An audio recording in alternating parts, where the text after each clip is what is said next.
ആഘോഷത്തിൻ്റെ പ്രിപ്പറേഷൻ അവിടെ നടന്നുകൊണ്ടിരിക്കുന്നത്. രാത്രി 12 മണി. പൂക്കളങ്ങൾക്കായി പൂക്കളിങ്ങനെ വിതറി വിതറി കട്ടം ചെയ്ത് വെട്ടം ചെയ്ത് നിന്നുകൊണ്ടിരിക്കുകയാണിതാ. അതേതാ ഇവള് പറയുന്നത് ഇതിങ്ങനെ ആക്കി കളിക്കാനുള്ളതല്ല എന്നുള്ളത് പ്രത്യേക മെസ്സേജ്. ഇതിൽ നമ്മൾ വെള്ളം തെറിപ്പിച്ച് ഇതിങ്ങനെ വാടിപ്പോകാതിരിക്കാൻ എന്താണ് ചെയ്യുക?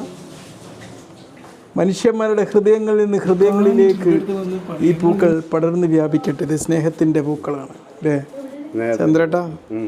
സ്നേഹത്തിൻ്റെ പൂക്കൾ, സ്നേഹത്തിൻ്റെ നറുമണം. നമ്മളുടെ ഹൃദയം, നമ്മളെ മനസ്സ് എന്നും ഈ ഓണത്തിന് നമ്മളിടുന്ന ഈ പൂക്കളം പോലെ മനോഹരാകണമെങ്കിൽ എന്ത് രസമായിരിക്കും. മനസ്സിലായില്ലേ? നമ്മൾ കാണുന്ന മനുഷ്യന്മാരൊക്കെ പ്രോത്സാഹിപ്പിക്കുക, മനുഷ്യനൊന്ന് ചിരിച്ചാൽ അതിന് കൈയടിക്കുക അല്ലേ? അതൊക്കെ രസമല്ലേ?